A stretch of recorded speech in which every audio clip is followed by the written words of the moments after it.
Weekend का सबसे प्रमाणिक कार्यक्रम ये देश है हमारा।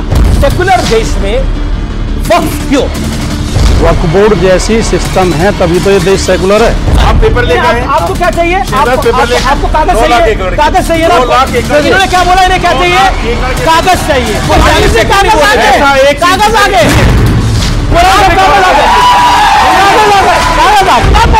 2008 नाम लीजिए आप, नाम लीजिए। दुनिया में ये सांप्रदायिक सोच है। कान खोल के सुन लो, आपके कान बंद है, आपके कान बंद है। रानी लक्ष्मीबाई का विरोध होगा इस देश में। नहीं, हम चलते हैं और क्या। आपकी मर्जी है, जिसको जाना है जा सकता है, फ्री है सर।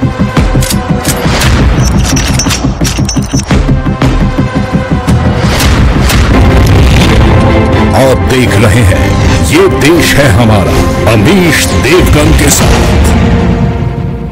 नमस्कार व्यूअर्स, मैं हूं अमीश देवगन और आप देख रहे हैं वीकेंड का सबसे प्रमाणिक कार्यक्रम ये देश है हमारा। आजाद भारत में जमींदारी तो खत्म हो गई, लेकिन आरोप है कि देश में एक मजहबी जमींदार पैदा हो गया जिसे वक्फ कहा जाता है। इसलिए आज वक्फ पर बात करना बेहद जरूरी है, क्योंकि संसद से लेकर सड़क तक वक्फ के मुद्दे पर संग्राम छिड़ चुका है। क्योंकि ताजमहल से लेकर कुतुब मीनार तक अपना दावा ठोकने वाला वक्फ बोर्ड अब दिल्ली के 6 प्रमुख मंदिरों को भी अपना बताने लगा है। और हैरानी की बात यह है कि इनमें से कुछ मंदिर वक्फ बोर्ड के अस्तित्व में आने से पहले से ही मौजूद है। दिल्ली के ही सदर बाजार में मौजूद शाही ईदगाह के पास एक पार्क में रानी लक्ष्मीबाई की प्रतिमा लगनी थी, लेकिन दिल्ली के वक्फ बोर्ड ने इस पार्क पर ही अपना दावा ठोक दिया, पूरे पार्क पे। इसके बाद यह मामला दिल्ली हाई कोर्ट पहुंच गया, जहां मुस्लिम पक्ष को कड़ी फटकार लगी और कोर्ट ने यह कहा कि रानी लक्ष्मीबाई राष्ट्रीय नायक हैं, महानायक हैं, उनका स्थान सभी धार्मिक सीमाओं से बहुत ऊपर है। कोर्ट ने यह भी कहा कि ईदगाह कमेटी की याचिका सांप्रदायिक राजनीति को बढ़ावा देने वाली है। अब दिल्ली से जरा छत्तीसगढ़ चलिए मेरे साथ, जहां के वक्फ बोर्ड के पास 5000 करोड़ की संपत्ति है, लेकिन दावा किया जा रहा है कि इसमें से 90% संपत्ति अवैध कब्जे पर बनाई गई है। और तो और वक्फ बोर्ड आधे दुर्ग शहर पर भी अपना दावा ठोक रहा है। वो कह रहा है कि जो दुर्ग सिटी है छत्तीसगढ़ में, वो आधी हमारी है। अब बिहार की कहानी सुन लीजिए, जहां पटना से 30 किलोमीटर दूर एक गांव को वक्फ ने अपनी संपत्ति घोषित करते हुए यहां के लोगों को 30 दिन में गांव खाली करने का फरमान सुना दिया। खास बात यह है कि इस गांव की 95% आबादी हिंदू है और यह सत्य और तथ्य है। और यह कहानी यहीं तक सीमित नहीं है। देश का कोई ऐसा राज्य नहीं है जहां वक्फ की मनमानी के सबूत ना मिले, लेकिन जब वक्फ कानून में संशोधन की बात आई तो भारत तो छोड़िए, जाकिर नायक जैसे कट्टर मौलाना भी बेचैन हो गए। कहा जा रहा है कि इस्लामिक देश भारत में वक्फ के लिए एक बहुत बड़ा एजेंडा चला रहे हैं। सवाल है कि जब देश में सिखों के लिए, जैन समुदाय के लिए, ईसाइयों के लिए, पारसियों के लिए कोई विशेष अधिकार नहीं है, कोई स्पेशल कानून नहीं है, तो फिर देश की दूसरी बड़ी बहुसंख्यक आबादी को यह प्रिविलेज क्यों है? आज इसी पर जनता जनार्दन के बीच, मेरे युवा मित्रों के बीच देश की सबसे बड़ी बहस, देश का सबसे बड़ा मुद्दा वक्फ।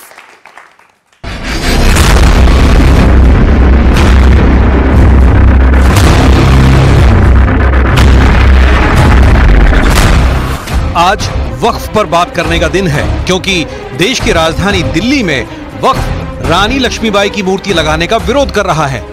मामला शाही ईदगाह के बगल में मौजूद एमसीडी पार्क का है।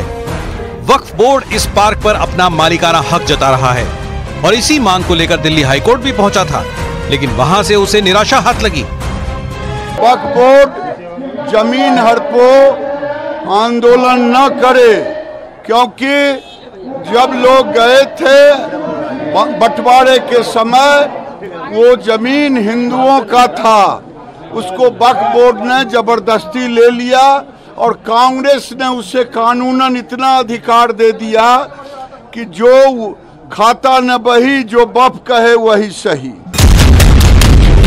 बीच वक्फ संशोधन बिल की ज्वाइंट पार्लियामेंट्री कमेटी को बीजेपी सांसद निशिकांत दुबे ने एक चिट्ठी लिखी है। इसमें जो दावे किए गए हैं वो काफी चौंकाने वाले हैं। निशिकांत दुबे की चिट्ठी में कहा गया है कि जेपीसी को अभी तक 1.25 करोड़ यानी 1.25 करोड़ चिट्ठियां मिल चुकी हैं। उन्होंने शक जताया है कि इतनी बड़ी तादाद में चिट्ठियों के पीछे विदेशी साजिश हो सकती है। निशिकांत दुबे के मुताबिक इन चिट्ठियों के पीछे आईएसआई, चीन, जमात-ए इस्लामी, तालिबान या फिर जाकिर नाइक हो सकते हैं। जाकिर नाइक ने हाल ही में एक वीडियो जारी कर अपील की थी कि वक्फ बिल को खारिज कराने के लिए कम से कम 50 लाख मुसलमान आपत्ति दर्ज कराएं। अभी तो 10 साल तो बहुत रही थी, अभी ये इलेक्शन के अंदर जरा उनकी पॉपुलैरिटी कम हो गई तो फिर से प्रधानमंत्री बन गए, लेकिन वो जो उनका रौब था, जो बढ़ते थे और लोगों ने खुदा मानने लगे, वो भी कम हो गया। हमारे सब्र का इम्तिहान लिया जा रहा है। अगर जो पैमाना छलक गया तो नताइज बहुत खराब हो सकते हैं और उसके लिए जिम्मेदार हम नहीं है, क्योंकि हम बर्दाश्त कर रहे हैं, हम पर समझाए जा रहे हैं। नरेंद्र मोदी की सरकार है, वो वक्फ प्रॉपर्टीज को बचाने के लिए, वक्फ प्रॉपर्टीज को डेवलप करने के लिए, वक्फ प्रॉपर्टीज में एफिशिएंसी लाने के लिए ये बिल नहीं लाई है। ये बिल इसलिए लाया गया है ताकि हमेशा के लिए वक्फ बोर्ड को खत्म कर दिया जाए। इस्लाम के शजर को उखाड़ के फेंकने की साजिश है, जो हुकूमत का मंसूबा है उसको कामयाब नहीं होने देगी।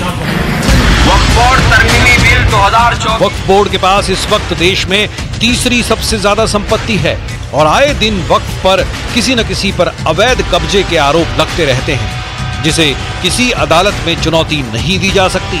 इसलिए सवाल है कि क्या अब वक्फ बोर्ड में बदलाव का वक्त आ गया है? आज इसी पर होगी देश की सबसे बड़ी बहस।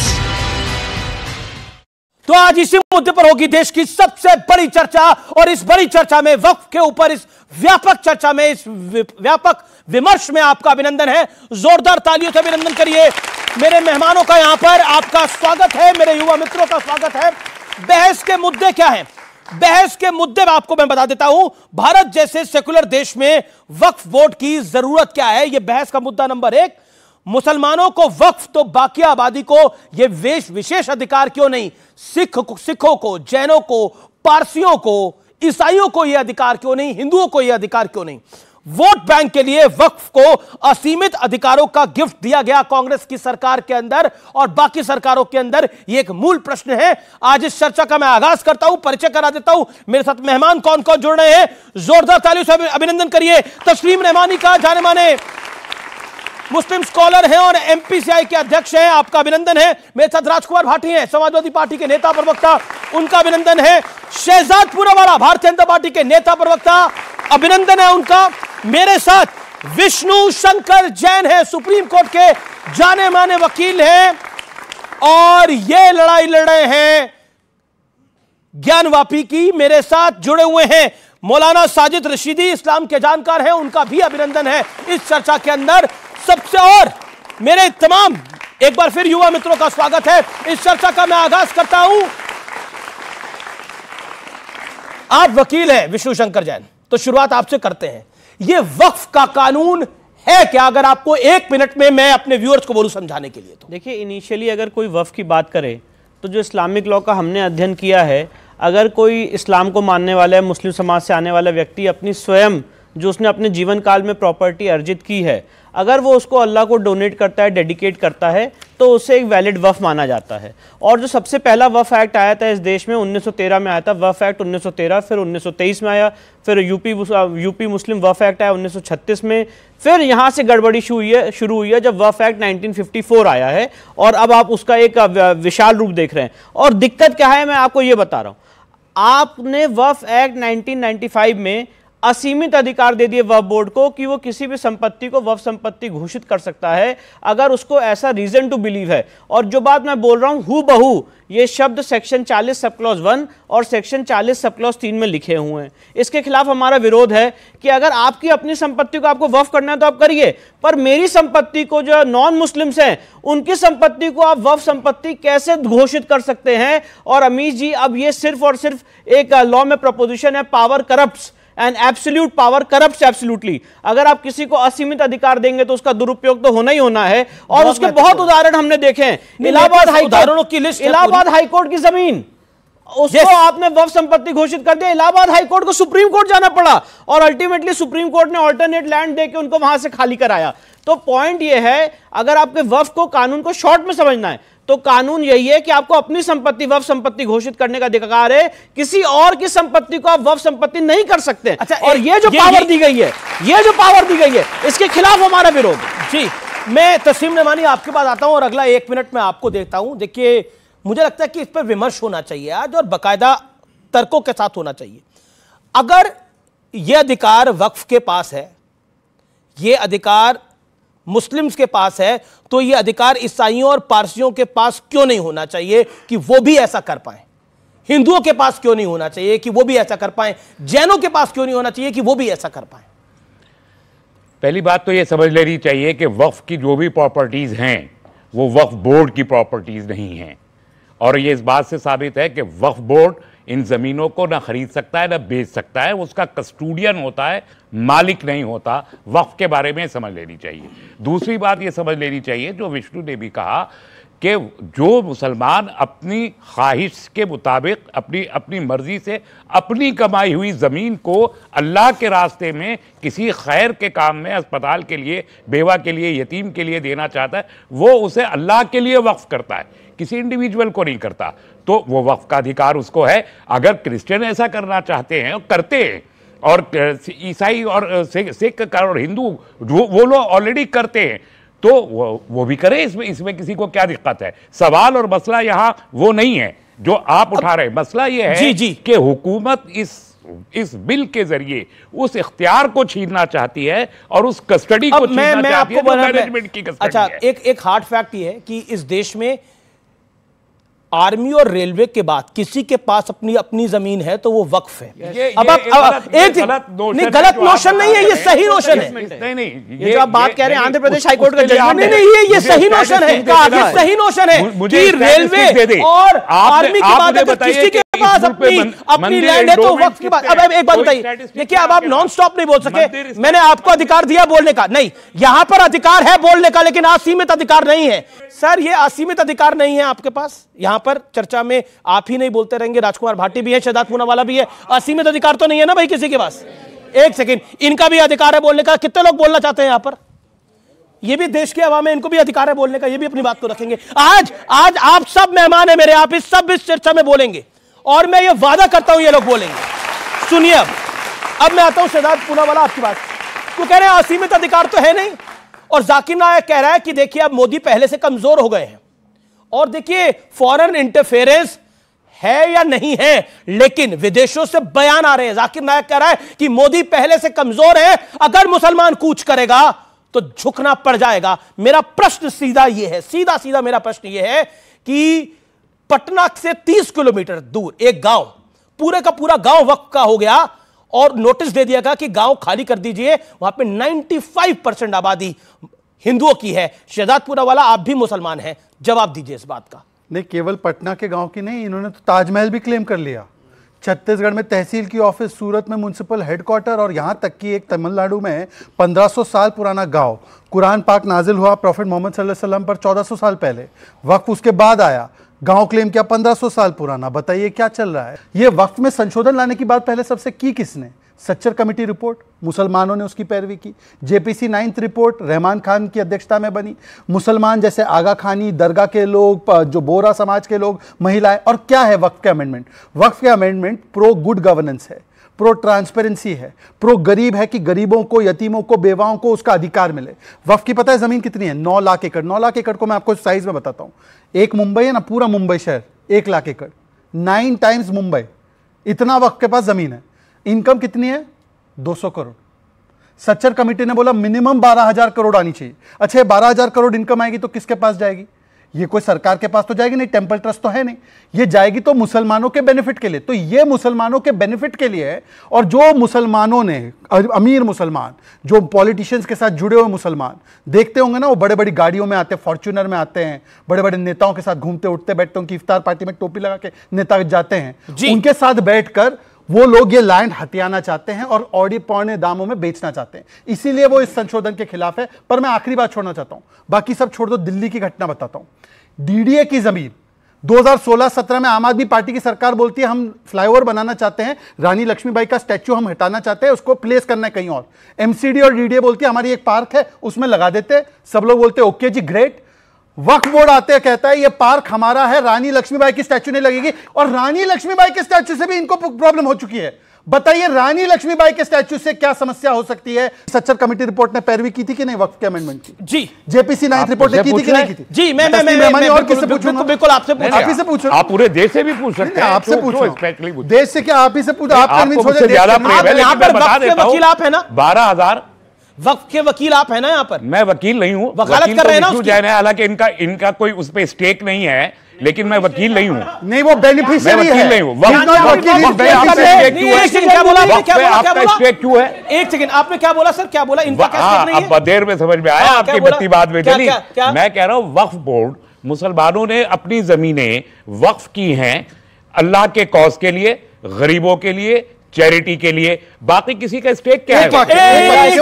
मेरा स्टेक कैसे नहीं है? ज्ञान व्यापी को आप वफ नंबर 100 घोषित कर चुके हैं, उसके खिलाफ हम लड़ाई लड़ रहे हैं। वहां पे इतनी लंबी लीगल लड़ाई चल रही है कि उसको वफ ट्राइब्यूनल भेजा जाए। मेरा स्टेक क्यों नहीं? कृष्ण जन्मभूमि को आपने वफ संपत्ति घोषित कर दिया है, उसके लिए हम लड़ाई लड़ रहे हैं इलाहाबाद हाईकोर्ट में। कुतुब मीनार को, ताजमहल को, टीले वाली मस्जिद को, हर एक चीज को। ठीक है, मतलब आपका कहना फैक्चुअल बात करते हैं, फैक्चुअल बात करते हैं, फैक्चुअल बात करते हैं। आप कह रहे हैं कि हिंदुओं का क्या लेना देना, वक्फ तो मुसलमानों से है और मुसलमानों का ही लेना देना है। अब सुनना पड़ेगा। अब तिरुचिरापल्ली में जो मैं बात बता रहा हूं तमिलनाडु की, वहां पर पूरे गांव पर 2022 में दावा ठोक दिया गया। वहां पर 1500 साल पुराना मंदिर है, उस पे वक्फ ने दावा ठोक दिया। तो क्यों हिंदुओं का अधिकार नहीं है अपना मंदिर बचाने का? कमाल की बात कर रहे हैं आप। इनका क्या मतलब है? इनका क्या मतलब है? इनका क्या मतलब है? ये तो जैन है, जैन है, ये भी अल्पसंख्यक है, ये भी अल्पसंख्यक है इस देश के अंदर। ये जैन भी अल्पसंख्यक है और उसकी किसी अदालत में सुनवाई नहीं होती। ऐसा कोई एक्ट नहीं है। आप देखिए, ये अफवाह फैला रहे हैं 1995 जैसा। मैं एक शब्द नहीं बोलूंगा। अभी ये कोर्ट कर रहा है दिल्ली हाई कोर्ट। और इस देश के जैन, अगर ये देश के जैन इकट्ठे होकर अपनी वेल्थ को एक्युमुलेट कर ले तो अगर वो अपना पैसा बाहर निकाल दे तो पाकिस्तान की पूरी जीडीपी सामने आ जाएगी। इतना पैसा है इस देश के जानों के पास, इतना पैसा है। ये भी अल्पसंख्यक है इस देश में, क्योंकि अल्पसंख्यक की बड़ी डेफिनेशन होती है। क्योंकि कहा जाता है कि देखिए अल्पसंख्यक एक सेकंड आप शांत रहेंगे आप। अब अल्पसंख्यक जैन अल्पसंख्यक है इस देश में। मैं अल्पसंख्यकों की बात करता हूं। जैन अल्पसंख्यक हैं, उनकी इकोनॉमिक कंडीशन क्या है और वो कितनी वेल्थ जनरेट करते हैं भारत के लिए, ये सबके सामने है। सिख इंटरप्राइजिंग कॉम है, सोचिए कितना बिजनेस वो जनरेट करती है। अब मैं पारसियों की बात करता हूं। इस देश का सबसे बड़ा साइंटिस्ट पारसी, इस देश का सबसे बड़ा बिजनेस घराना पारसी। ये इस देश की सच्चाई है। इसलिए अल्पसंख्यक का रोना छोड़िए, इस देश की दूसरी बड़ी आबादी है ये, और ये फैक्ट की मैं बात कर रहा हूं। अल्पसंख्यक का रोना छोड़िए, पूरे देश के अंदर अल्पसंख्यक का रोना छोड़िए। इस देश में दूसरी बड़ी आबादी है। अगर अल्पसंख्यक की बात होगी तो जैन और पारसियों की भी बात होनी चाहिए। ठीक है, अब मैं आता हूं इनके पास। एक सेकंड सर, आज कई फैक्ट्स मैं सामने रखूंगा। आज बहुत लोगों के पेट में दर्द होने वाला है। आज बहुत लोगों के पेट में दर्द होने वाला है। नहीं, अभी मरोड़े उठेंगे सर आज। नहीं, मैं आप वो आपको यहाँ असीमित अधिकार नहीं है आपके पास। से कह सकते आपके पास असीमित अधिकार नहीं है। नहीं, आपके पास असीमित अधिकार नहीं है। क्या असीमित अधिकार आपको नहीं देता? नहीं, यहाँ असीमित अधिकार नहीं है। यहाँ सीमित अधिकारों के साथ चर्चा करिए। आपके सांसद हैं, वो कहते हैं कि ये मुसलमानों की जिंदगी का लाजमी हिस्सा है। देखिए, वक्फ से तो जो हमारे पास रिपोर्ट्स हैं, कुछ मुस्लिम भी प्रताड़ित हैं। क्या आपको लगता नहीं है कि इसमें समाजवादी पार्टी एक धार्मिक एंगल ढूंढ रही है? मैं आपके मेंबर ऑफ पार्लियामेंट जो है मिस्टर नदवी, उनको कोट कर रहा हूं। नहीं, अभी अल्पसंख्यक पर काफ़ी चर्चा हो गई, तो आपके पैनल में 5 लोग हैं, मुझे छोड़कर चारों अल्पसंख्यक है, तो ये इस देश की खूबसूरती है। इस देश में सबको सम्मान है, सबको अधिकार है। आपने शुरू में सवाल उठाया कि एक सेकुलर देश में वक्फ बोर्ड क्यों? वक्फ बोर्ड जैसी सिस्टम है तभी तो ये देश सेकुलर है। हमारे देश का संविधान कहता है कि अल्पसंख्यक समुदायों को अपनी धार्मिक संस्थाएं चलाने, धार्मिक संपत्ति का प्रबंधन करने, विचार, अव्यक्ति, विश्वास, धर्म, उपासना की पूरी स्वतंत्रता होगी। अगर हम उसे घुमा फिरा के कैसे भी सीमित करते हैं या उस पर सवाल उठाते हैं तो हम देश के सेकुलर ढांचे पर सवाल उठाते हैं, हम देश के संविधान पर सवाल उठाते हैं। मैं ये बिल्कुल गारंटी नहीं दे सकता कि वक्फ बोर्ड में अनियमितताएं नहीं होंगी या कहीं वक्फ बोर्ड ने कुछ गलत कब्जे नहीं किए होंगे, हो सकता है कुछ कब्जे हों, लेकिन ये भी सच्चाई है कि वक्फ बोर्ड की भी बहुत सारी प्रॉपर्टीज पर कब्जे हैं जिनके मुकदमे वक्फ बोर्ड लड़ रहा है। दूसरी बात जो अभी रहमानी साहब ने कहा, अच्छा, ये जो मुकदमे लड़े जा रहे हैं, ये मेरा प्रश्न ये है कि वक्फ के पास असीमित अधिकार इसीलिए है कि वो अपना ट्राइब्यूनल खुद वो अपने ट्राइब्यूनल में केस जाएगा उनके। और पॉइंट नंबर 1, राजकुमार भाटी को कोई दिक्कत हो तो वो कोर्ट में जाएगा, बाकायदा कोर्ट में जाएगा। इनको कोई दिक्कत हो, मुझे कोई दिक्कत हो तो मैं कोर्ट में जाऊंगा, लेकिन वक्फ को कोई दिक्कत होगी तो वक्फ के बनाए हुए ट्राइब्यूनल में जाएगा, जिसमें 2 लोग वक्फ के होंगे और एक गवर्नमेंट ऑफिसर होगा। अब आप बताइए ये कहां का कायदा और कौन सा कानून है? ये स्पेशल ट्रीटमेंट है कि नहीं है? यही हिंदुओं के साथ हो जाए तो क्या होगा, यही सिखों के साथ हो जाए तो क्या तूफान मचेगा? 2 बातें अच्छी तरह समझ लेनी जी। एक तो अभी उन्होंने बताया कि जो मुस्लिम वक्फ करते हैं, मतलब जो दान करते हैं ज़मीन, वही वक्फ को जाती है। एक बात वो बताना भूल गए, मैं स्पष्ट कर देता हूँ कि वक्फ करने से पहले उस ज़मीन की पूरी ये गारंटी देनी पड़ती है, उसके कागज़ देने पड़ते हैं कि इस पर कोई विवाद नहीं है और इस पर किसी और का दावा नहीं है।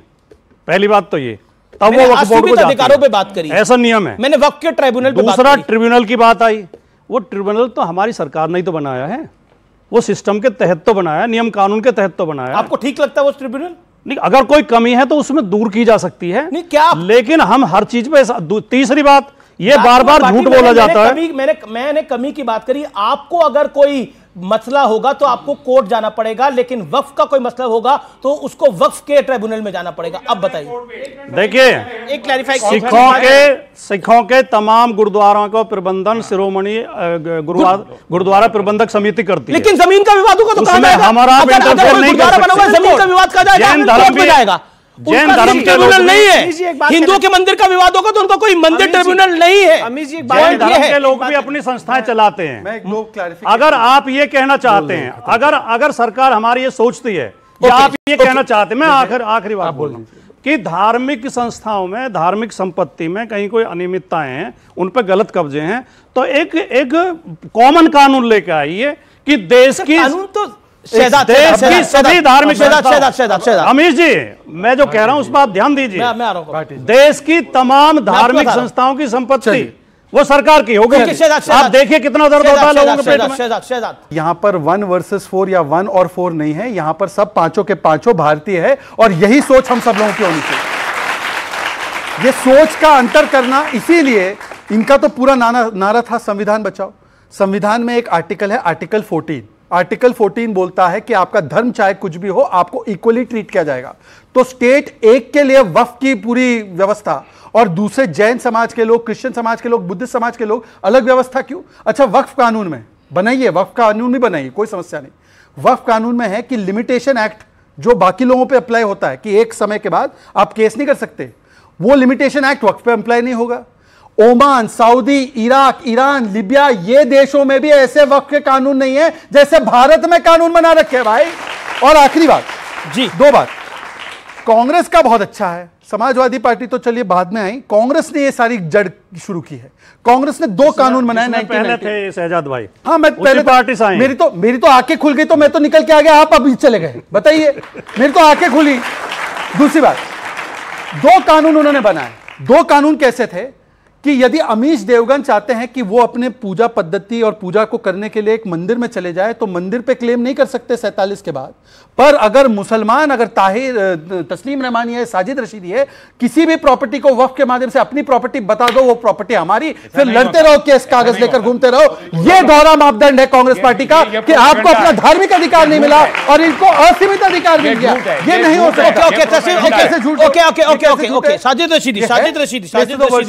साजिद रशीदी, एक तरह की लेटर अगर बाहर से आ रही है और बीजेपी के सांसद कह रहे हैं कि इसमें फॉरेन इंटरफेरेंस का मामला दिखाई दे रहा है, तो आपको यह मसला गंभीर नहीं लगता? क्या आपको लगता नहीं है कि वक्फ का कानून बायस्ड है टुवर्ड्स वन कम्युनिटी? वो अधिकार ना जैन को है, ना सिख को है, ना ईसाई को है, हिंदू को तो है ही नहीं। देखिए, सबसे पहले तो मैं उस सांसद को सीरियस लेता ही नहीं, नंबर एक। अब आप सुनिए, एक तथ्य मैं आपके सामने रखना चाहता हूँ, व्यूवर्स देख रहे हैं और करोड़ों लोग आपको देखते हैं, इसको सुनना बहुत ज़रूरी है। 1954 में वक्फ एक्ट बना, उसके बाद सरकार ने एक कमेटी बनाई जिसने सारी संपत्तियों का ब्यौरा 1966 में सरकार को सौंपा और ये बताया कि ये संपत्ति इतनी इतनी ये वक्फ की संपत्ति है। 1970 में एक गजट आया, ये गजट की कॉपी में लाया हूँ, इसमें ऊपर भारत सरकार लिखा हुआ है, वक्फ बोर्ड नहीं लिखा हुआ है, और ये असीमित नहीं है, सीमित है, समझ लीजिए आप इसको। भारत सरकार ने 1970 में गजट पेश किया और गजट में तमाम स्टेटों को के वक्फ बोर्ड जो थे उन सबको बताया कि आपकी हर स्टेट में ये संपत्ति है, आप इसकी देखरेख कीजिए। ठीक है सर। दो चीज़ें सामने आई, एक तो ये असीमित अधिकार और एक ये प्रॉपर्टी 3.5 लाख से 9 लाख कैसे हो गई। वो हुई ऐसे, जब 1970 का गजट बना तो मस्जिद फतेहपुरी एक थी, एक प्रॉपर्टी थी। उसके बाद में जब गजट के बाद में वक्फ बोर्ड ने उसको जो दुकानें थी उसमें जब अलग अलग करके वो दुकानें दी तो पता चला कि 26 दुकानें भी हैं उसमें। तो प्रॉपर्टी एक है लेकिन उसकी 26 दुकानें भी हैं, तो एक के बजाय वो 26 दुकानों का भी काम करता है। सुन लीजिए, वो 26 हो गई। हाँ करता है उसकी प्रॉपर्टी में वक्त दुकानों का भी काम कर रहा है ना, दुकानों का नहीं कर रहा है सिर्फ। अरे भाई अभी तक इसी कार्यक्रम में आपने सुना, आपने 2.25 मिनट बोला, 2 मिनट बोला, अभी तक आपने सुना कि कोई धार्मिक मामलों के लिए देता है। अभी ये खुद कह रहे हैं कि वहां पर दुकानें हैं, दुकानों में तो धार्मिक काम नहीं हो रहे ना, तो आप खुद पैरवी कर। मैं जिस मस्जिद में इमाम हूं वो मस्जिद एक है, 1116 नंबर है, उसमें 8 दुकानें भी हैं। अब वो दुकानों का नंबर भी अलग अलग हो गया, वो एक के बजाय 11 हो गई। ये उन लोगों ने दुकानें जोड़ के 3.5 लाख से 9 लाख कर दिया। ये इन लोगों का काम है। संपत्ति एक ही है, वो वक्फ की संपत्ति एक ही है, इन्होंने 11 बता दी क्योंकि इनको तो बताना है ना। दुकानें तो आप ही ने खोली ना, सुन लो, दुकानें तो आप ही ने खोली, खुद ही तो बोल रहे हैं। दुकान वहां पर दुकान खोल ली, उन्होंने बोला आमदनी के लिए दुकानें खोली जाती है। ये कौन सा सवाल है आपका? ये कौन सा सवाल है आपका? नहीं, मेरा सवाल था जब मेरी दुकानें किराए पे नहीं दूंगा, दे रहे हैं ना, कौन सा सवाल है ये आपका? तो ये क्या कह रहे हैं आप? तो मना कौन कर रहा है? क्या रहे हैं? तो बताइए, मैं तो सही कह रहा हूं। ये मैं एक लिस्ट लेकर आया हूं, ये दिल्ली वक्फ बोर्ड की प्रॉपर्टियां हैं, ये 10 पेज हैं, 12 पेज कम से कम। और इनमें कौन लोग हैं? डीडीए है, एनडीएमसी है, एमसीडी है, रेलवे है और सरकारी एजेंसी। सबसे लीजिए आप, प्रॉपर्टी नंबर 1 बनी है देश के अंदर। मतलब आर्मी भी आपसे आगे ना रहे, रेलवे भी आपसे आगे ना रहे, नंबर 1 प्रॉपर्टी होनी चाहिए वक्त की। बोलने आप नंबर 1 के लिए एम करिए ना। ओके, शहजाद पुनावाला 20 सेकंड मांगे थे, 30 सेकंड दिए। ओके, शहजाद पुनावाला को बोलने दो। आपने तस्लीम रहमानी को नहीं बोलने दिया, आप मुझे नहीं बोलने दे रहे हो। तो मुसलमान, मेरी बात तो आ जाए, मुसलमान, मेरी बात तो आ जाए भाई साहब। ये 250 बीघे जमीन है, 250 बीघा, और ये केंद्र सरकार के पास है। ठीक है, अगर इनकी नीयत साफ है हमें वापस कर दो। ठीक है, ओके, शहजाद पुनावाला, या किराया दे दो इसका। ठीक है, ओके, इसका कम से कम किराया दे दो। इनसे किराया वसूलिया शहजाद पुनावाला से। सरकार में ये लोग हैं, 9 लाख प्रॉपर्टी से किराया वसूली। शहजाद पुनावाला, किराया अभी देंगे या शो के बाद? हाँ, देखिए ऐसा है कि पहले तो मैंने बोला था 9 लाख प्रॉपर्टी नहीं, मैंने बोला 9 लाख एकड़ उन्होंने प्रॉपर्टी, वो सही बोल रहे, 3 लाख एक प्रॉपर्टी से 9 लाख प्रॉपर्टी भी हुई है, पर मैंने 9 लाख एकड़ बोला, मतलब साइज भी जो है वो बड़ी है, उसका हिसाब ये है। जी नहीं, प्लीज सर, बिल्कुल मैंने आपके बीच में नहीं बोला मौलाना साहब, मैंने पूरा 9 लाख एकड़ हुआ ही नहीं। अरे भाई मुझे फहरिस्त दे दो, भाई, पर ये कागज दे दो उसका। देखिए अभी आपने 80 मिनट बोला, अब मेरी बारी है तो मुझे बोलने नहीं दिया जा रहा, और मैं आपको बताऊं क्यों नहीं बोलने दिया जा रहा, मैं आपको बताऊं क्यों नहीं बोलने दिया जा रहा, मैं आपको बताता हूं क्यों नहीं बोलने दिया जा रहा है, क्योंकि मैं आपको बताता हूं क्यों नहीं बोलने दिया जा रहा है, मैं आपको, हाँ सबका 9 लाख एकड़ का कागज, मैं जवाब देने को तैयार, ठीक है, ठीक है, जवाब देने को तैयार, जवाब देने को तैयार, हाँ ठीक है, कागज चाहिए ना, नहीं चाहिए, जैसे पेपर दिया है ऐसे चाहिए। अभी बोले सुनिए, अब सुन, अब आप पेपर लेके आए, आप शांत, आप पेपर लेके आए, आपको क्या चाहिए, पेपर लेके, आपको कागज चाहिए, कागज चाहिए ना, 9 लाख एकड़, इन्होंने क्या बोला, इन्हें क्या चाहिए, कागज चाहिए। देखिए इंटरेस्टिंग ये है कि जब अपनी बारी होगी तो कागज नहीं दिखाएंगे, अब इन्हें कागज चाहिए। उनकी तरफ से बैटिंग करेंगे। ओके, देखिए, ओके, बोलिए, ओके, हम देश की तरफ से बैटिंग कर रहे हैं सर, ये देश है, हम देश की तरफ से बैटिंग कर रहे हैं, देश की तरफ से बैटिंग, मैं तिरंगे के लिए बैटिंग कर रहा हूं। ओके, मुझे लगता है कि आज जो सवाल है वो सिर्फ इतना है कि आप कह रहे हैं कि कागज कहाँ है, कागज कहाँ है। असदुद्दीन ओवैसी ने तो खुद ने पार्लियामेंट में माना है और बाहर माना है। आप दोनों कागज, ये क्या तरीका है?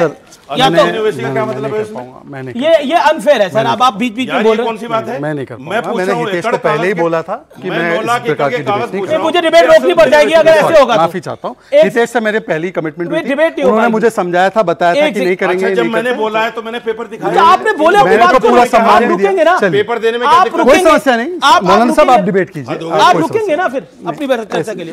की बात है, एक सेकंड आप ये अमीश जी एक्चुअली ये पर्सनल है, उनको मेरे से कोई समस्या है। लास्ट डिबेट में भी उन्होंने मुझे आपको जाना है, जाइए।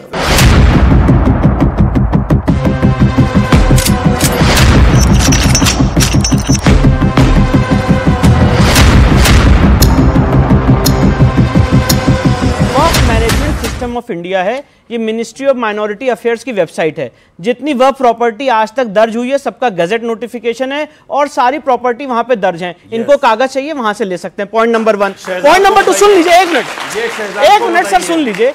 आंध्र प्रदेश हाईकोर्ट का जजमेंट भी, अमीश जी मैं इनसे डायरेक्ट बात नहीं करता हूं, आपको भेज दूंगा, आप इनको व्हाट्सएप कर दीजिएगा। उसमें उन्होंने लिखा हुआ है, आंध्र प्रदेश हाईकोर्ट ने, हमारे आपके आंकड़े नहीं है। मैं बहुत रिस्पॉन्सिबली बात कह रहा हूं। जो आपने बात बोली डिफेंस और रेलवे के बाद, Waqf is the 3rd highest land owner in the country. ये आप और मैं नहीं बोल रहे हैं, ये आंध्र प्रदेश हाईकोर्ट ने 2008 में बोला था, और वो जजमेंट भी आपको दे दूंगा, सर को भेज दीजिएगा। ठीक है सर, मेरा क्वेश्चन ये है, जैसे कि हमारा ये इंडिया सेकुलर है, ठीक है, अभी आपने उनसे बोला कि हमें कागज दिखाइए, तो जैसे बाकी सभी धर्म के जो जमीन है उन पर सरकार का नियंत्रण है, तो इस पे क्यों नहीं होना चाहिए? आप लोग इसमें डर क्यों रहे? अगर आप सही हैं तो आप इसके सपोर्ट में खड़े हुई है ना, आप इसके खिलाफ क्यों है?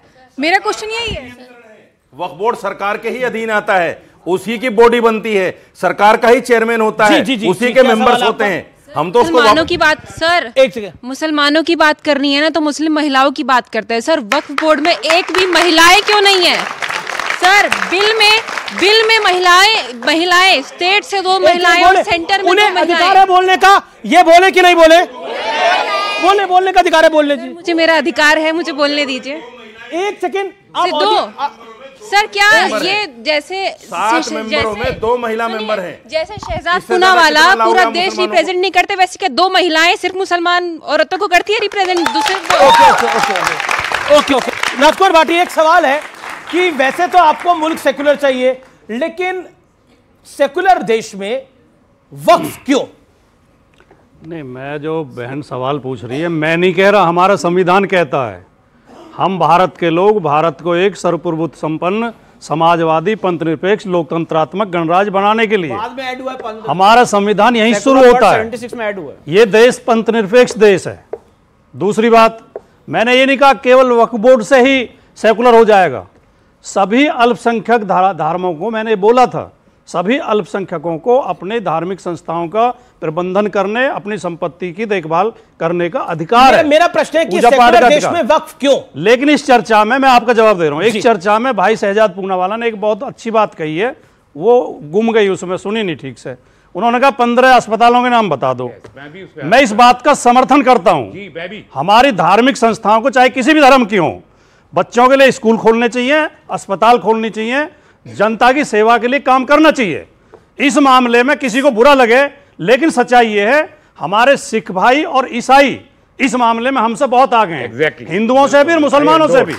वो ऐसी ऐसी संस्थाएं चलाते हैं जिनमें फ्री इलाज करते हैं और फ्री बच्चों को शिक्षा देते हैं, हॉस्टल में रखते हैं। ना तो हमारे हिंदुओं की ऐसी संस्थाएं दिखाई देती हैं, ना मुस्लिम समाज के कुछ मदरसे हैं, लेकिन अच्छी इस स्टैंडर्ड की संस्थाएं खुलनी चाहिए ज्यादा से ज्यादा। इनको हिंदुओं में ऐसी चीज नहीं हमारे नहीं अब बहुत ही जल्दी कर रहे हो यार, आपका नंबर आएगा और आपको तो हमेशा ही ज्यादा समय देते हैं अमीश जी, आप क्यों चिंता कर रहे हो? हमारे हिंदुओं में आपको सीटों के हिसाब से मिल रहा है ना? हाँ, तुमसे ज्यादा सीट आई है हमारी, हम यूपी की पार्टी है, तुमसे ज्यादा सीट आई है, डिबेट यूपी में हो रही है। सीटों के हिसाब से करेंगे, सीटों के हिसाब से करेंगे तो रहमानी साहब का नंबर ही नहीं आएगा। मैं आखिरी वाक्य मैं आलोचना के लिए या नाराज करने के लिए नहीं, हिंदुओं को जगाने के लिए कह रहा हूं। ये वाक्य हमारे एक एक मंदिर के पास इतनी प्रॉपर्टी है कि ये मंदिर यूनिवर्सिटी चला सकते हैं, एम्स चला सकते हैं, इस तरफ ध्यान देना चाहिए। एक वाक्य ठीक है आपको बता दूं कि केवल हिंदुओं के धार्मिक संस्थान है जिससे टैक्स सरकार वसूलती है, और कोई चर्च नहीं है, कोई मस्जिद नहीं है जिससे कि सरकार टैक्स लेती है, और हिंदुओं के टैक्स से सुन लीजिए। अब ये पूरा मामला चल रहा है ना तिरुपति का, इसके लिए हम मोदी सरकार का विरोध करते हैं। बोलता हूं ये विषय मोदी सरकार अगर ऐसा करती है तो हम विरोध करते हैं। ओके ठीक है, कह रहे हैं मोदी सरकार ऐसा करती है, हम मोदी सरकार का विरोध करते हैं। राज्य सरकारें लगाती है टैक्स, हर जगह मोदी की सरकार है क्या? तमिलनाडु में मोदी की सरकार है क्या? आ जाएगी तो आपके मुंह में गूंजेगी शक्कर। चलिए सुनिए, अब मेरी बात पूरी होने दीजिए। मैं ये कह रहा हूं कि भाई हिंदुओं के संस्थानों पर, अभी तिरुमला का मामला चल रहा है, हिंदुओं के संस्थानों पर जो टैक्स लगता है वो संस्थान भी हॉस्पिटल चलाते हैं, और जो टैक्स लेते हैं वो टैक्स से हिंदू मुस्लिम सिख ईसाई के लिए सरकार हॉस्पिटल बनाती है, हिंदू दुगना टैक्स देता है, फिर भी ये हिंदुओं के पीछे पड़े। और आखिरी बात, मुझे शिकायत वक्फ बोर्ड से भी इतनी नहीं है, सुन लीजिए ये जो निशिकांत दुबे ने बोला, हाँ मैं सबके बारे में जवाब देता हूं। ये तो वो वाले हैं कि जो अपने कागज दिखा नहीं सकते, दूसरों से जवाब मांगते, अपने जवाब नहीं दे सकते। अब सुन लीजिए, मेरी बात केवल इतनी है, हाँ तो दिखा दीजिए 15 हॉस्पिटल जो वक्त की जमीन पे चलते हैं, 15 हॉस्पिटल दिखा दीजिए। 15 हॉस्पिटल 1 2 3 4 5 जिस दिन आप 9 लाख एकड़ के कागज दे देंगे उसी दिन दे दूंगा। जिस दिन ना आ जाए ना, जिस दिन पे चलिए आइए, उसी दिन इनके पास है 9 लाख हॉस्पिटल के नाम है, इनके पास 9 लाख एकड़ के हैं, तो आपके 15 के नहीं है, इनके पास है, आप दे दो। नहीं आपके पास, चलो आप इनकी वकालत कर रहे हैं, आप दे दो। मैं कह रहा हूं आप दे दो, अच्छा आप दे दो 9 लाख एकड़, मैं 15 नहीं 20 के दूंगा। चलिए वैसे 10 मतलब समझ लीजिए के हिंदू मतलब समझ जुड़े अस्पतालों के नाम भी बता मैं दें। अब केवल एक चीज कह रहा हूं कि बाकी सब छोड़ दीजिए, असली मुद्दे पर तो हम आज डिबेट ही नहीं कर रहे। दिल्ली में वक्फ बोर्ड कहता है कि ये जमीन मेरी है, जो गलत निकलता है कोर्ट में, पर दूसरी जो खतरनाक चीज वो बोलता है मैं रानी लक्ष्मीबाई की स्टैच्यू नहीं आने दूंगा। दिल्ली माइनॉरिटी कमिशन बोलता है स्टैच्यू मत डालने दीजिए, वो स्टैच्यू आ जाएगा तो कानून वो दिल्ली माइनॉरिटी कमीशन ऐसा बयान है। एक सेकंड यार अमीर जी, तरीका खलल, फिर से वो इंटरप्ट। ओके वक्फ बोर्ड से मोहम्मद नाम के जो उनके अधिकारी है उन्होंने रिप्रेजेंटेशन दिया दिल्ली माइनॉरिटी कमीशन को, और माइनॉरिटी कमीशन ने फिर उनके रिप्रेजेंटेशन पे ऑर्डर पारित किया कि महारानी झांसी रानी लक्ष्मीबाई का स्टैच्यू अगर शाही ईदगाह पार्क में लगाया गया तो इससे लॉ एंड ऑर्डर सिचुएशन पैदा होगी, और हाई कोर्ट ने बोला यह सांप्रदायिक सोच है। मौलाना कान खोल के सुन लो, आपके कान बंद है, आपके कान बंद है। रानी लक्ष्मीबाई का विरोध होगा इस देश में, और रानी लक्ष्मीबाई का विरोध होगा। राष्ट्रीय धरोहर है रानी लक्ष्मीबाई, महानायक है रानी लक्ष्मीबाई। ओके विष्णु शंकर जैन और तस्लीम रहमानी, शांत शांत शांत। देखिए ये चर्चा व्यापक है। विष्णु शंकर जैन जो एक बीजेपी मेंबर ऑफ पार्लियामेंट ने बात बोली, वो बात में कितना दम आपको दिखाई देता है। वो कहते हैं कि फॉरेन इंटरफेरेंस का प्रयास हो रहा है, एक ही तरह की चिट्ठियां, मतलब उनका एग्जैक्ट कंटेंट सेम है और एक ही तरह की चिट्ठियां लगभग आ रही हैं। हमने वो तख्तियां भी देखी हैं जिसमें कहा जा रहा है कि वक्फ एक्ट का विरोध करिए। ये बहुत बड़ा विषय है, बहुत व्यापक विषय है, और मैं आपको ये बताना चाहता हूँ कि पिछले इतने सालों से वक्फ के ऊपर कभी स्टडी नहीं हुई, और ये हमारी भी कमी है कि स्टडी ना होने पर एक तरह की चिट्ठियां क्यों कैसे बिल्कुल ये QR कोड जनरेट करके ये एक पूरा जो JPC है उसको डिफेंड करने की कोशिश की जा रही है, और इस देश की पार्लियामेंट जो लेजिस्लेटिव एक्सरसाइज कर रही है उन्हें पता है कि अगर ये लेजिस्लेटिव एक्सरसाइज अपने अंतिम चरण तक पहुंच गई तो जितनी प्रॉपर्टी गलत ढंग से हथियाई गई थी वो सारी प्रॉपर्टी ओरिजिनल ओनर को वापस मिलेगी, इसलिए प्रॉब्लम हो रही है। मेरा निवेदन यह है कि ऐसा विशेष कानून जो वक्फ नाम का कानून है, ये किसी और धर्म के लिए हमारे देश में है या फिर दुनिया में किसी इस्लामिक मुल्क में भी ऐसा कानून है? अगर है तो जरूर आप अच्छा, इन दर्शकों के साथ साझा मैं बता रहा हूं, बहुत अच्छा सवाल आपने किया। अभी एक बात चल के आई थी, 1500 साल पहला पुराना मंदिर और 1500 साल पुराना गांव। अब मुझसे सुनिए, शहजाद ने एक बात जिक्र की, मैं अप्रिशिएट करता हूं उस बात को। मोहम्मद सल्लल्लाहु अलैहि वसल्लम जो है वो 1400 साल पहले आए करीब, और ये वक्फ का जो मामला है ये उसके बाद शुरू हुआ, उसके पहले नहीं था। जो लोग 1500 साल पहले की जगह को क्लेम कर रहे हैं वो बीजेपी के लोग हैं, बीजेपी के सिखाए हुए लोग हैं कि ऐसा करो मुसलमानों को बदनाम करने के लिए। हमारे यहाँ वक्फ पर तस्वुर ही नहीं था, हमारे यहाँ वक्फ था ही नहीं 1500 साल पहले, हमारे यहाँ 1500 साल पहले वक्त था ही नहीं, तो हम क्लेम कैसे कर देंगे? ये तो इन्हीं के लोग हैं। अब मुझे जवाब, अब आपको बकायदा 3 मिनट मिले बोलने के लिए। ओके, अब आपका 1 मिनट है। अब बीजेपी के मुसलमान जवाब दें। हाँ, नहीं बीजेपी के तो भारतीय है, आपके केवल मुसलमान ही बच गए। सुनिए, ऐसा है कि इन्होंने बोला कि ये 1500 साल पुराना वाला जो किस्सा है, 1500 साल पुराना वाला जो किस्सा है ये तो भाजपा के लोगों ने करवाया, तो बताइए उसके लिए लड़ झगड़ क्यों रहे हैं? वहां पर तो तुरंत डीएमके की सरकार है, हमारी सरकार भी नहीं है, उनको तुरंत डिक्लेयर कर देना चाहिए कि वो दलितों के, पर वहां पर वो वक्त का क्लेम उसको जायज ठहराने के लिए लगातार प्रयास कर रहे हैं। तो बोलिए डीएमके की सरकार क्यों नहीं करती है? कांग्रेस डीएमके की सरकार है, डीएमके की सरकार में आपके शो में कह रहा हूं, समय पर डीएमके सरकार गलत कर रही है। मौलाना कभी बोलिए, अरे भाई अपने समय पर कभी तो बोलिए ना। इन्होंने अभी बोला कि वक्फ जो है वो मुसलमान करता है मुसलमानों के लिए, करेक्ट? मुसलमान ही वक्फ कर सकता है ना? वही कर। पुराने कानून में वक्फ मुसलमान के अलावा नॉन मुस्लिम भी कर सकता था और उसकी प्रॉपर्टी लेते थे। अब बताइए वो इस्लामिक था गैर इस्लामिक था? नहीं लिया, अपनी इस्लामिक था गैर इस्लामिक था? एक नया अब नॉन मुस्लिम भी वक्फ कर सकता है, बताइए। लेकिन हम अप्रिशिएट नहीं करते, बातें कर रहे हो आप। कोई अगर कानून चेंज होना चाहिए, कागज होना चाहिए। हमें से कागज आ गए, बिल्कुल 40 से कागज आ गए, कागज आ गए। जो मौलाना साहब कागज आ गए, कागज आ गए, मौलाना कागज आ गए, कागज आ गए, कागज आ गए, कागज आ गए। एक सेकंड, कागज आ गए। कौन से हिंदू ने वक्त किया है और हमने लिया है, इसके भी कागज दे। ये तरीका नहीं, बिल्कुल गलत। आप उधर रहिए, अपनी जगह पे जाइए। कौन से हिंदू ने वक्त किया है और उसके पेपर कहाँ है वो मुझे दे दीजिए। ठीक है, आपसे पेपर मेरे भाई से पूछा था कि भैया कागज दिखा दीजिए, कोई से पेपर नहीं है इनके पास। जस्टिस गुलाम मोहम्मद का जजमेंट है, मैंने आपको व्हाट्सएप कर दिया, सामने रखिए। हाँ, ये कागज है भैया, जस्टिस गुलाम मोहम्मद का जजमेंट है, मैंने आपको व्हाट्सएप कर दिया, आप इनको भेज दीजिएगा जी। अब पैराग्राफ 30, अरे मुझे पोस्टमैन क्यों बना रहे हैं आप सब लोग? बात नहीं कर। जी जी जी, वो पता नहीं क्या क्या बोल देंगे इसलिए। पैराग्राफ 30 पढ़ के सुना दे रहा हूं और सुन लीजिए। The institution of Waqf in India is about 1000 years old. Huge extents of land have been dedicated as waqf by Muslim rulers and the ruled alike for religious and charitable purpose. The approximate number of registered waqf properties in India is stated to be 3 lakhs and account for 4 lakh acres of land throughout the country, and this makes waqf the third largest landowner after the railway and defense. The administration of waqf has been subject Andhra Pradesh high court justice Ghulam Mohammad 2008 का आज पता नहीं number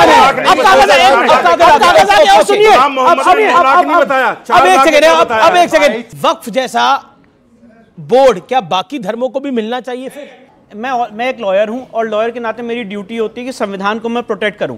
तो अगर कोई गलत चीज हुई है, 2 wrongs don't make a right, मैं सारे समाज की तरफ से और वकील होने के नाते ये मैसेज देना चाहता हूं आज इस डिबेट से कि हम ये नहीं कह रहे हैं कि अगर इसको गलत मिला है तो हमें भी गलत अधिकार दे दो। हम ये कह रहे हैं ये गलत अधिकार खत्म करो।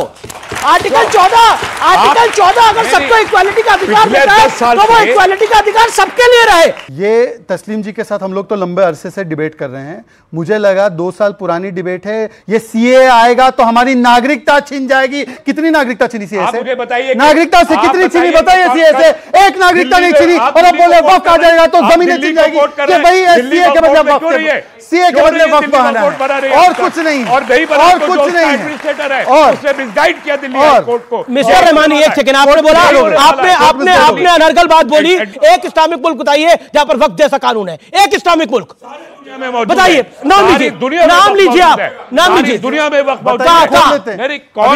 पूरी दुनिया के, मैं पूरी दुनिया के, कौन नाम बताइए, मैं पूरी दुनिया नहीं, नाम बताइए। सऊदी अरब, इस्लामिक मुल्क बोलिए आप। सऊदी अरब में क्या क्या हजरत उस्मान की तरफ बताइए, 57 इस्लामिक मुल्कों में बता दीजिए। सऊदी अरब में जो कानून है उसका नाम क्या बताइए। इस्लामिक देश कर नहीं रहे हैं, हिंदुस्तान में चाहते हैं, आप मजाक उड़ाइए, ये कैरेक्टर है बीजेपी। देखिए मैं आपको बताता हूं, मैं आपको बताता हूं समस्या क्या है, मैं आपको बताता हूं आज भी कर रहे हैं, अमीश जी मैं आपको बताता हूं समस्या क्या है, अमीश जी मैं आपको बताता हूं समस्या क्या है, फॉरेन इंटरफेयर। अमीश जी मैं आपको बताता हूं एक वाक्य में समस्या क्या है। इतने समय तक कुछ अमीर मुसलमानों ने कब्जा किया था वक्त पे, अब पसमानदा समाज को क्योंकि अधिकार मिल रहा है तो ये 80% पसमानदा के खिलाफ है, ये पसमानदा समाज के खिलाफ है, इसीलिए ये चाहते नहीं है और ये दोनों लोग मिलकर पसमानदा समाज का विरोध कर रहे हैं। 345 प्रॉपर्टी पे सरकारों का कब्जा है, ये किराए दे दो कम से कम। अच्छा आप बकाया पूरा कीजिए फिर किराया मिलेगा, आप पहले बकाया पूरा दे दो, आपने बकाया हो गया तो आप देखिए दोनों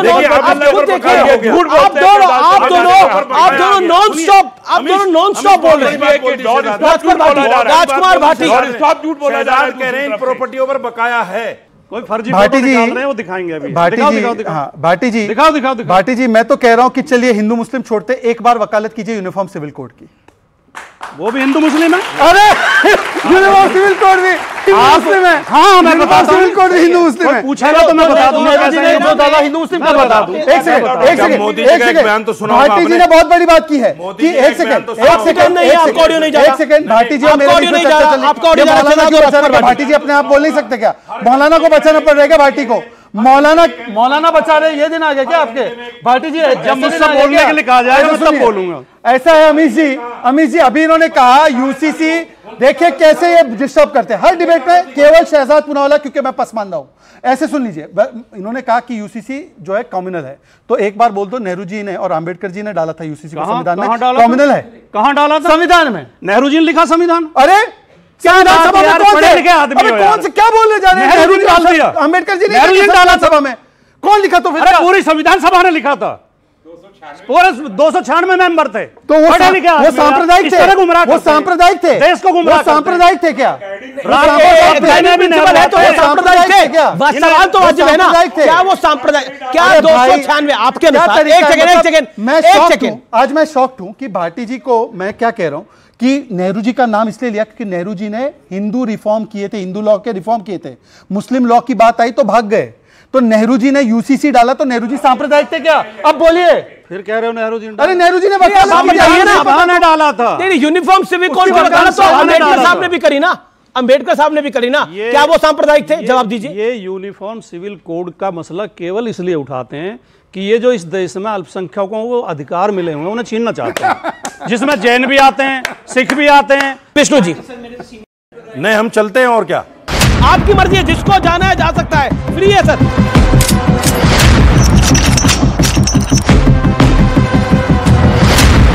मैं एक बात एक बात बता दूं, तस्लीम रहमानी जी चले गए, ये जब चुनाव लड़े थे इनको इनकी मस्जिद के भी वोट नहीं मिले, तो ये अपने आप को सबसे बड़े मुसलमान और खैर खां बता रहे हैं। इनसे ज्यादा मुसलमान का प्रतिनिधित्व तो भाटी जी करते हैं, तो भाटी जी है तो मुसलमानों का प्रतिनिधित्व कर रहे हो, हिंदुओं का भी है, हम कर रहे हैं, पर हिंदुओं का भी है। लेकिन देखिए हिंदुओं का प्रतिनिधित्व है कि इस्लामिक देश, मैं एक फैक्ट पढ़ रहा हूं कि विश्व में कुल 57 इस्लामिक राष्ट्र है, जिसमें वक्फ बोर्ड के पास करीब करीब 9.4 लाख एकड़ जमीन है, और उसमें भारत एकमात्र देश है, जबकि भारत एक गैर इस्लामिक और धर्मनिरपेक्ष राष्ट्र है।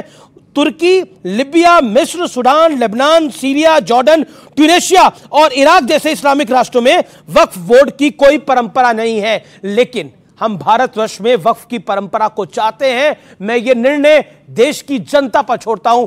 फिलहाल आज के एडिशन में इतना ही। नमस्कार, वंदे मातरम।